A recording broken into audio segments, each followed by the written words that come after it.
thing is, there was no distress signal, no contact. She just disappeared. She was gone. So ever since that day, every captain and his mother's been looking for her. No passengers, no crew, no captain. A ghost ship. Halo semuanya, selamat datang kembali di channel Ruang Film, sebuah informasi untuk kalian penikmat konten spoiler. Oke, di video kali ini kita masih akan membahas film bergenre horor, yaitu film Ghost Ship yang dirilis tahun 2002. Jadi nggak usah pakai lama-lama, kita langsung masuk aja ke pembahasan filmnya. Film dibuka dengan memperlihatkan sebuah kapal pesiar mewah Antonia Grazia tengah berlayar di laut lepas tahun 1962. Terlihat para penumpang berpesta ria sambil menikmati nyanyian dari seorang biduan wanita, terkecuali seorang gadis muda cantik yang terlihat bosan karena gak punya teman. Melihat hal itu, Kapten merasa iba lalu mengajaknya berdansa. Namun kebahagiaan mereka tak berlangsung lama ketika sosok misterius berjas hitam mengaktifkan jebakan maut berupa kawat yang ditarik dari dua sisi hingga membelah tubuh semua orang dan meninggal seketika.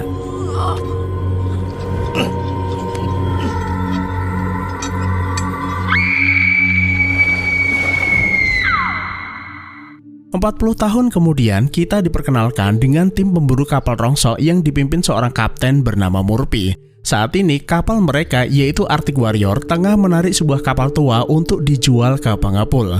Namun di tengah jalan, lambung kapal itu ternyata bocor dan mulai tenggelam.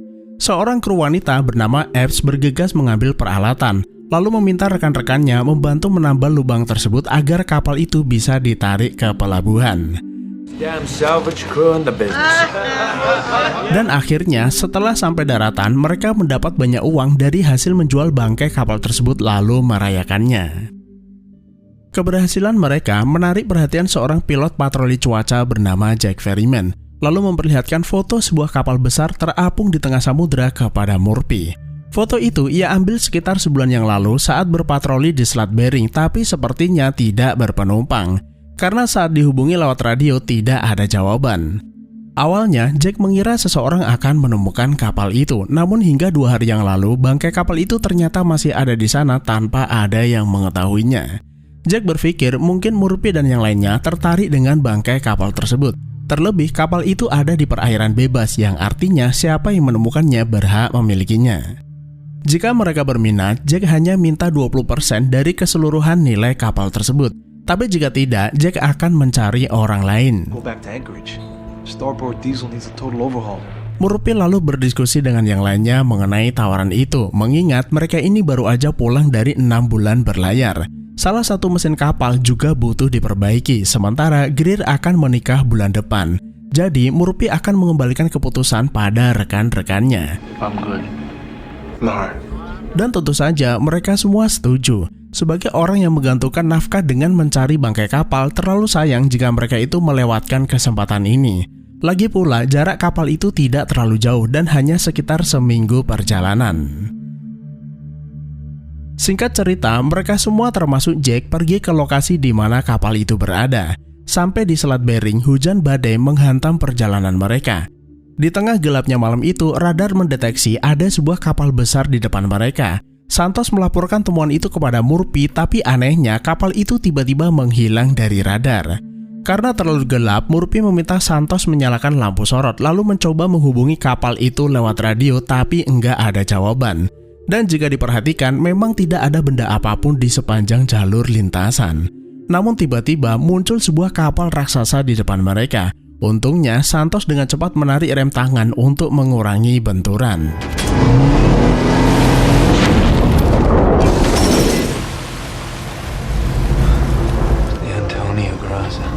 Setelah mereka mengetahui nama kapal tersebut, Murphy teringat bahwa kapal mewah Antonia Grazia ini pernah dilaporkan hilang sekitar 40 tahun yang lalu. Namun anehnya tidak ada panggilan darurat sama sekali. Saat itu semua orang berlomba-lomba mencarinya, tapi sayangnya tidak ada yang berhasil menemukannya. Sebelum akhirnya kapal mewah ini terlupakan. Dan berdasar hukum maritim, selama belum ada yang menemukannya, maka segala sesuatu yang ada di dalamnya adalah milik mereka. Okay, when we get on board, stay together. Murphy lalu minta Epps, Dodge, dan Munder ikut bersamanya memeriksa kapal tersebut. Sementara Greer, Santos, dan Jack berjaga di bawah. Sampai di haluan tidak ada tanda-tanda kerusakan yang berarti selain kapal yang dimakan usia. Mereka juga tidak menemukan sekoci penyelamat, yang ada kemungkinan penumpangnya itu meninggalkan kapal ini karena sesuatu. Karena itu, Murphy minta semuanya berhati-hati karena 40 tahun di atas air cukup membuat badan kapal ini keropos. Lalu di dalam, mereka mendapati perabotan kapal masih dalam keadaan cukup baik. Bahkan gelas minuman dan piring yang digunakan untuk makan malam masih ada pada tempatnya. Tak lama berselang, mereka mendengar suara denting jam yang tentu saja membuat mereka heran. Karena seharusnya pegas pemutar jam bandul itu sudah habis. Dan tanpa mereka sadari, mainan penumpang gadis kecil di atas meja membentuk kalimat selamat datang, seakan menyambut kedatangan mereka. Over 600. Masuk ke anjungan, Munder menginjak lantai keropos yang hampir saja membuatnya jatuh.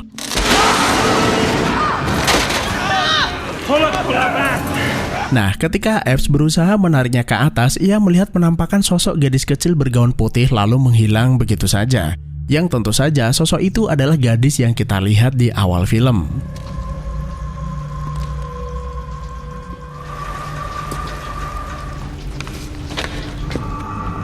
Hey, check this out. Sampai di ruang kemudi, Dodge menemukan sebuah jam digital. Padahal tahun 1962 jam digital itu belum ditemukan, yang artinya seseorang pernah menemukan kapal ini sebelum mereka.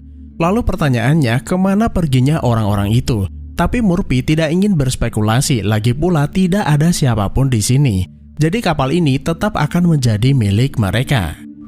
Let's get a couple of hours sleep, prep to tow her at dawn. Murphy lalu minta anak buahnya kembali ke Arctic Warrior untuk beristirahat. Sampai di bawah, Jack bertanya sebenarnya apa yang terjadi pada kapal itu dan kenapa bisa ada di perairan ini. Sebagai orang yang menghabiskan sebagian besar hidupnya di laut, baru kali ini Murphy tidak yakin apa yang terjadi. Tapi kapal ini mengingatkannya pada sebuah kapal kargo bernama Marie Celeste. 4 bulan sejak Marie Celeste meninggalkan Inggris, kapal itu ditemukan di perairan Mediterania. Tapi anehnya tidak ada kapten, penumpang, serta tidak ada tanda-tanda kerusakan. Seolah kapal itu berlayar dengan sendirinya, yang membuat kapal itu dikenal sebagai kapal hantu. Segala sesuatu bisa saja terjadi di tengah laut tanpa mereka duga. Karena itu, Murphy tidak ingin mengambil resiko dengan berlama-lama di tempat ini. Dan lebih baik mereka itu segera menarik kapal itu besok pagi. I smell bullshit. Well, you think our little tug is gonna pull this entire ocean liner? Tapi masalahnya, mesin Arctic Warrior belum sepenuhnya diperbaiki. Santos khawatir kapal ini tidak kuat menarik kapal pesiar sebesar itu. Lalu Greer menyarankan bagaimana jika mereka kembali ke pelabuhan mengambil beberapa kapal penarik. Tapi Munder menolak karena mereka membutuhkan waktu 2 minggu untuk pulang pergi. Jadi lebih baik mencoba memperbaiki mesin itu terlebih dahulu sambil memastikan kondisi kapal. Boy, do I miss that. You okay? Saat yang lain tengah beristirahat, Jack menghampiri Epps yang terlihat murung setelah kembali dari kapal. Lalu Epps memberitahu bahwa saat menolong Munder, ia melihat penampakan hantu gadis kecil. Jack berkata hal itu juga biasa terjadi padanya. Apalagi ia adalah petugas patroli dan sering melihat hal-hal aneh di lautan. Lebih baik Epps segera beristirahat karena besok mereka punya pekerjaan besar. Esok harinya, mereka mendapati bahwa bagian lambung kapal berlubang dan kapal mulai tenggelam. Tapi jika dilihat, lubang itu sepertinya belum lama terjadi, yang mungkin disebabkan arus deras mendorong kapal itu menabrak karang di sekitar selat ini. Mereka harus segera menambah lubang itu sebelum menariknya, karena menarik kapal pesiar bocor ibarat menarik truk dengan 4 ban kempes. So that's the plan, right? Just do it. Murphy minta semua orang naik ke atas kapal untuk membereskan masalah tersebut. Sementara Santos tetap di Arctic Warrior untuk memperbaiki mesin kapal. Tapi sebelum naik, Greer menyarankan, apa tidak sebaiknya mereka itu memberitahu penjaga pantai terdekat agar jika terjadi apa-apa ada yang mencari mereka. Just leave it. Tapi Murphy menolak dengan alasan tidak ingin ada tamu tak diundang. Singkat cerita, mereka pun membawa semua peralatan yang diperlukan ke atas kapal. Dodge dan Munder pergi ke ruang mesin utama. Epps dan Jack memperbaiki bagian dalam, sementara Murphy dan Greer akan melihat-lihat di sekeliling kapal. Ketika Epps berada di ruang kolam renang, ia melihat ada banyak peluru menempel di dinding serta bekas selongsong peluru di dasar kolam, yang menandakan seseorang pernah melakukan penembakan di tempat ini. Saat akan naik, Epps tiba-tiba dikejutkan penampakan gadis kecil itu lagi hingga membuatnya terjatuh. Mendengar teriakannya, Jack buru-buru menghampirinya. Epps memberitahu kalau sosok gadis itu kembali muncul lalu mengagetkannya. Dan saat keluar, mereka berdua itu tidak menyadari. Darah yang menetes dari lubang di dinding semakin banyak hingga memenuhi kolam dengan darah. Lalu di tempat lain, Murphy menemukan ruangan kapten lalu memeriksa apa yang ada di dalamnya. Semua terlihat normal, tidak ada tanda-tanda kerusakan. Bahkan masih ada segelas dan botol ciu yang belum habis diminum. We're gonna have to dive to get to that tear. Masuk ke ruang mesin, Mulder dan Dodge mendapati ruangan sudah dipenuhi dengan air. Dan mau nggak mau, mereka itu harus menyelam untuk memperbaiki robekan tersebut. Epps, can you hear me? Dodge mencoba menghubungi Greer atau Epps untuk membantunya, tapi anehnya walkie-talkie itu tidak berfungsi sama sekali. Dan malah terdengar nyanyian seorang wanita.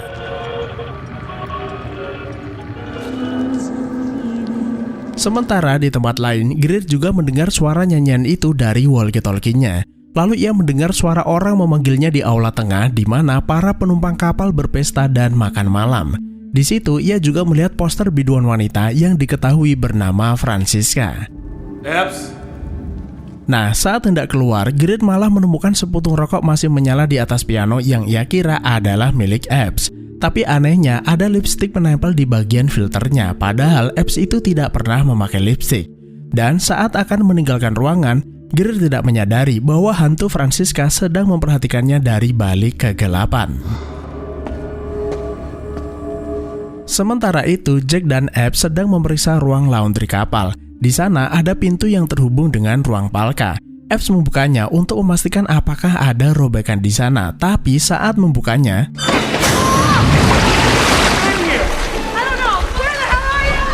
mereka dibuat terkejut melihat ada tumpukan mayat dan ruangan palka sudah dipenuhi dengan air. Namun jika diperhatikan, jasad-jasad itu sepertinya belum lama meninggal dan diperkirakan berusia 2 minggu. Nah, saat mereka hendak keluar, pintu ruangan tiba-tiba menutup dan terkunci sendiri. Jadi mau nggak mau, mereka itu harus mencari jalan keluar melalui ruang palka yang sepertinya mengarahkan mereka ke ruang kargo. Stop dragging ass. What's your problem? There's something moving in there. Lalu di ruangan tersebut, perhatian mereka berdua tertuju pada tumpukan peti yang dijadikan sarang tikus. Yang ternyata peti itu dipenuhi dengan emas batangan. Namun selang beberapa saat kemudian terdengar seseorang meminta tolong di dapur. Yang ternyata suara itu adalah suara Dodge dan Mulder yang sengaja ingin mengerjai Epps.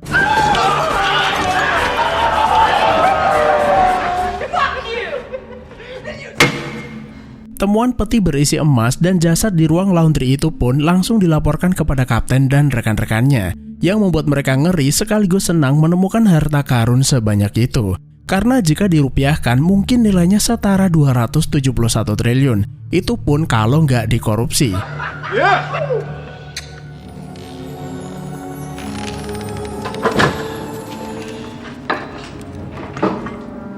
Akan tetapi, emas-emas itu malah membuat Greer khawatir. Karena jika disimpan di dalam peti kargo, emas itu pasti milik seseorang dan tentunya diasuransikan. Selain itu, label atau tanda emasnya sudah dihilangkan seakan tidak ingin dilacak. Jadi ada kemungkinan emas itu adalah barang curian dan ada hubungannya dengan penyebab hilangnya kapal ini. Terlebih, sejak masuk ke dalam kapal ini, Greer melihat banyak kejanggalan, seperti suara nyanyian wanita atau putung rokok yang masih menyala. Yang jelas, kapal ini memang terkutuk atau memang sengaja tidak ingin ditemukan. Lalu bagaimana dengan temuan jasad yang baru meninggal 2 minggu itu? Bukankah hal tersebut seharusnya membuat mereka khawatir? Karena bisa saja terjadi sesuatu pada mereka di kapal terkutuk ini. Tapi Murphy lagi-lagi nggak ingin berspekulasi, karena sejauh ini mereka belum melihat tanda-tanda ancaman di kapal ini. Namun satu hal yang pasti, emas itu adalah milik mereka. Karena sesuai aturan hukum, segala temuan di perairan internasional menjadi milik penemunya. Jadi mereka itu tidak perlu memikirkan hal yang tidak perlu. Right. Grab the gold and get the hell out of here. Okay. Jika begitu menurutnya, Greer menyarankan sebaiknya mereka bergegas, ambil emas-emas itu, tinggalkan kapalnya, lalu segera pergi dari sini. Okay, let's go to work. Singkat cerita, mereka pun membawa peti-peti tersebut keluar untuk diturunkan. Sementara Greer dan Santos turun duluan untuk menyalakan Arctic Warrior. Namun, tanpa sepengetahuan mereka, tutup tangki gas terbuka sendiri. Lalu di haluan kapal, terdengar hantu gadis kecil itu berteriak jangan menyalakan mesin. Stop! You don't know what you're doing! Hal itu pun disadari Santos yang tiba-tiba mencium bau gas. Tapi sayangnya, Greer keburu menyalakan mesin dan terjadilah ledakan hingga membuat Arctic Warrior hancur berkeping-keping.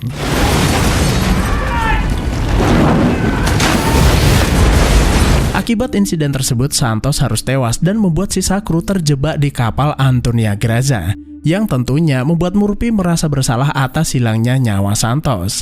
Epps selalu minta rekan-rekannya bangkit. Mereka ini adalah tim profesional, sementara peralatan masih ada di atas, dan mereka punya emas yang harus dibawa ke kota.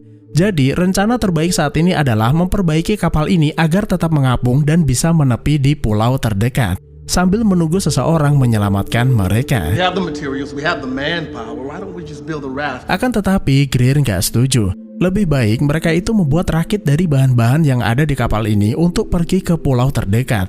Karena ia khawatir akan terjadi kesialan berikutnya jika mereka terus berada di sini. Jika sejak awal Murphy itu mendengarkan sarannya untuk memberi kabar pada otoritas setempat, mereka pasti akan datang menyelamatkan mereka. Tapi sekarang alat komunikasi rusak bersama Arctic Warrior. Tidak ada yang bisa menolong mereka selain diri mereka sendiri. Itu pun jika mereka belum menjadi korban lanjutan dari kapal ini.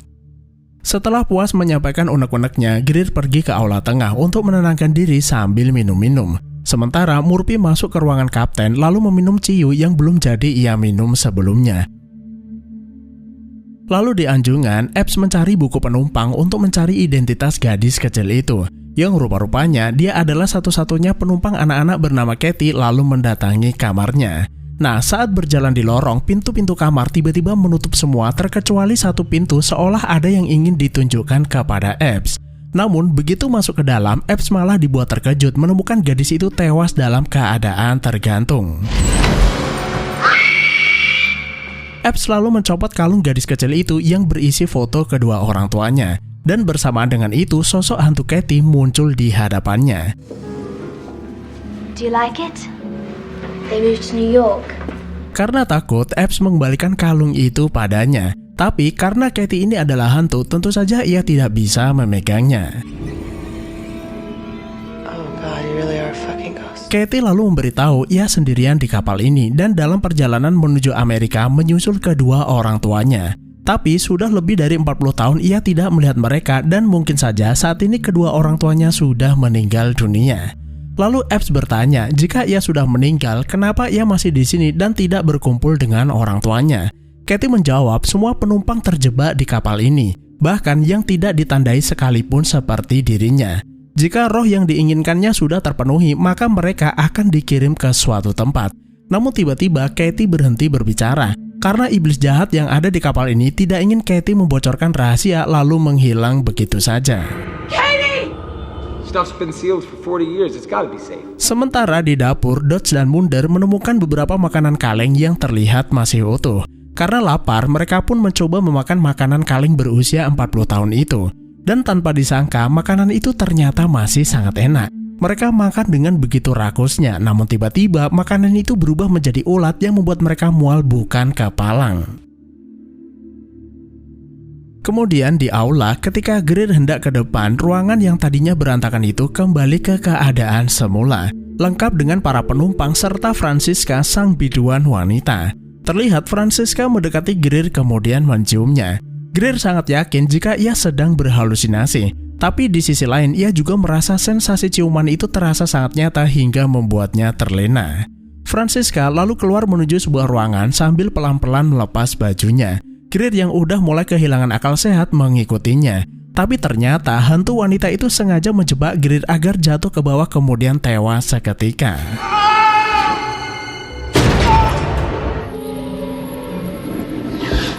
Lalu di ruang kapten, sosok hantu kapten tiba-tiba muncul di hadapan Murphy, lalu menunjukkan catatan perjalanan kapal karena ada rahasia yang ingin ia sampaikan.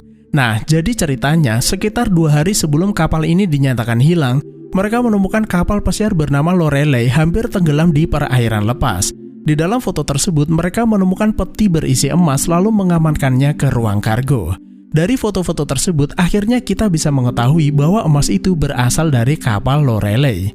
Selain itu, hampir seluruh penumpang yang ada di kapal itu ditemukan meninggal, kecuali seorang lelaki muda lalu menunjukkan fotonya kepada Murphy yang seketika membuatnya terkejut. Karena itu, Murphy buru-buru mencari anak buahnya, namun tiba-tiba ia dikejutkan kemunculan hantu Santos yang kemudian menyalahkan Murphy atas tewasnya dirinya. Tak lama berselang, Epps muncul lalu bertanya apa yang terjadi padanya. Tapi Murphy malah menyerangnya karena yang ia lihat adalah Santos. Beruntung, Jack mendengar Epps meminta tolong lalu memukul Murphy hingga pingsan. Karena kejadian itu, mereka terpaksa mengurung sang kapten di tangki air demi keamanan. Mereka menduga Murphy menjadi gila gara-gara merasa bersalah atas kematian Santos. Padahal apa yang dilakukan Murphy karena ia telah dimanipulasi iblis di dalam kapal. Sesuai rencana awal, mereka harus segera memperbaiki kapal ini agar bisa mendekati pulau terdekat. Lagi pula, mereka tidak bisa meninggalkan Murphy begitu saja di tempat ini. Singkat cerita, mereka menambal lubang di lambung kapal, dan setelahnya mereka memompa air keluar agar kapal kembali mengambang. Selesai urusan tambal menambal, Epps mencari di mana keberadaan Grid yang sedari tadi tidak kelihatan. Lalu di sudut lorong, Katie kembali menampakkan diri, lalu menunjukkan di mana Grid berada yang seperti kita ketahui, Grid jatuh ke bawah akibat dirayu hantu Siska. I want to show you something. Katie lalu menyentuh Epps untuk memperlihatkan tragedi 40 tahun yang lalu di kapal ini. Malam itu, seluruh penumpang tengah menikmati makan malam dan pesta dansa di aula tengah. Namun tanpa mereka sadari, ada sekelompok penjahat berusaha menyabotase kapal dengan memberi racun pada makanan penumpang, serta membuat jebakan kawat seperti yang kita lihat di awal film. Dan seperti yang ia lihat, saat itu hanya Katie seorang yang selamat karena tubuhnya masih kecil. Tapi para teroris itu menemukannya lalu digantung hidup-hidup di kamarnya. Setelah membunuh semua penumpang, para penjahat itu masuk ke ruang kargo. Yang sudah bisa kita tebak, tujuan sabotase ini adalah merebut emas batangan. Akan tetapi, salah satu dari para teroris itu ternyata bekerja sama dengan Francisca, yang kemudian menembak semua rekannya agar bisa menguasai emas itu sendirian. Namun, usai menghabisi rekan-rekannya, gantian Francisca yang mengkhianatinya. Karena rupa-rupanya ia bekerja sama dengan sosok lelaki berjas hitam di awal film yang sangat mirip dengan Jack. Tapi sialnya, pria berjas hitam itu lantas membunuh Francisca kemudian memberi tanda khusus di telapak tangannya seperti yang pernah dikatakan Katie sebelumnya. Lantas, apakah lelaki itu adalah Jack? Jawabannya tentu saja iya. Karena foto yang ditunjukkan kapten kapal kepada Murphy adalah Jack, satu-satunya orang yang selamat di kapal Lorelei. Epps lalu buru-buru kembali ke tempat Murphy dikurung, tapi sayangnya ia terlambat. Jack sengaja mengisi tangki itu dengan air yang membuatnya tewas tenggelam. Lalu di ruang mesin, saat Mulder menyelam untuk memperbaiki mesin penyedot, Jack sengaja memutar baling-baling kapal, yang membuat Mulder tersedot lalu tewas karena tergilas roda gigi mesin. Nah, di saat yang bersamaan, Epps menemui Dodge di ruang kemudi lalu memperingatkannya bahwa seseorang telah mengkhianati mereka. Namun tiba-tiba Jack datang lalu bertanya apa yang terjadi pada Murphy. Epps yang sudah mengetahui kalau pengkhianat itu adalah Jack pura-pura nggak tahu. Lalu Epps memberi Dodge senapan untuk berjaga-jaga sementara ia akan menyelam untuk mencari Mulder.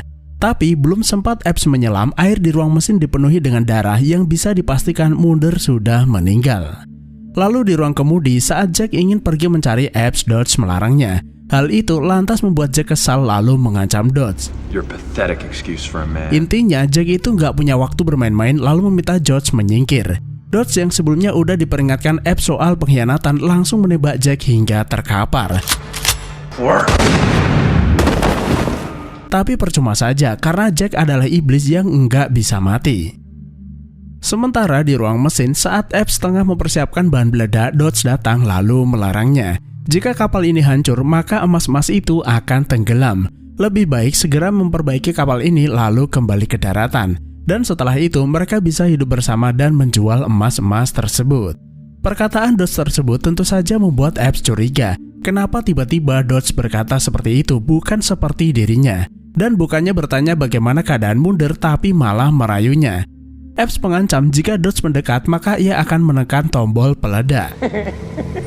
Well, I suppose. Karena penyamarannya terbongkar, Jack akhirnya menampakkan wujud aslinya, lalu meminta Epps menyerah karena semua teman-temannya sudah ia bunuh. Bahkan ia juga mengetahui kalau Epps berkomunikasi dengan Katie, satu-satunya hantu penghuni kapal ini yang tidak bisa ia kendalikan, karena jiwa yang suci tidak bisa ditandai. Tapi yang jelas selama kapal ini terapung semua akan berakhir sama. Epps selalu memintanya berterus terang sebenarnya siapa dirinya dan apa tujuannya membawa orang-orang ke kapal ini. What the fuck are you? I'm a salvager.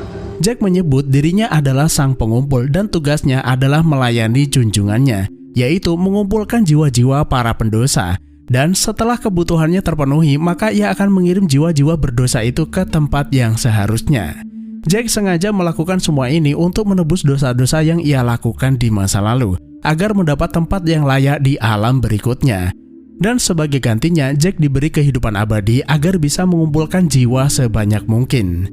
Jika kapal ini tenggelam, maka junjungannya bisa menjadi sangat murka, karena ia tidak bisa lagi mengumpulkan jiwa-jiwa para pendosa. Maka dari itu, Jack menawarkan pertukaran, yaitu Epps membiarkan kapal ini dan ia akan membebaskannya.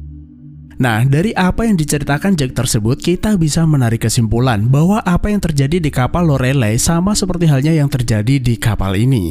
Jack menggunakan emas batangan itu sebagai umpan agar penumpang saling membunuh untuk memperebutkannya. Setelah seluruh penumpang tewas, Jack menandai setiap jiwa yang ia dapatkan agar bisa dikendalikan. Beruntung saat Lorelei akan tenggelam, kapal Antonia Graza melintas, mengangkut emas itu serta menyelamatkannya yang saat itu pura-pura terluka. Dengan begitu, ia bisa mendapatkan tambahan jiwa-jiwa para pendosa di kapal ini. Dan seperti yang diperlihatkan Katie, emas adalah umpan yang efektif untuk membuat manusia saling membunuh. Karena itu, jika teman-teman ingat kenapa emas itu tidak memiliki label, bukan karena tidak ada yang memiliki, melainkan emas itu adalah alat iblis untuk menyesatkan manusia. Namun sayang, kapal ini menabrak karang beberapa waktu yang lalu. Karena itu, ia sengaja membawa mereka ke sini, dengan harapan memperbaiki kapal ini agar tetap mengambang sekaligus mencari korban tambahan, seperti jasad yang ia temukan di ruang laundry. Mereka adalah korban tambahan yang sengaja ia bawa ke sini dengan iming-iming kapal berisi harta karun. Dan apa hendak dikata, tugas utama iblis memang menyesatkan manusia seperti yang ia lakukan saat ini. Tapi bukan berarti mereka itu tidak bisa diajak bernegosiasi alias bersekutu dengan iblis. Namun, Epps tetap bertekad menghentikan kutukan dengan menghancurkan kapal ini. Sialnya, Jack mengayunkan pipa hingga membuat Epps jatuh ke dalam air. Jack berusaha membunuhnya, tapi Epps berhasil mengelak lalu mengambil harpun kemudian menembakkannya ke arah detonator yang seketika meledakkan kapal. Dan sebelum kapal ini tenggelam, Epps buru-buru berenang ke permukaan. Terlihat jiwa Katie menghampirinya seakan ingin mengucapkan terima kasih. Berkat dirinya, Katie dan para penumpang bisa terbebas dari cengkeraman iblis.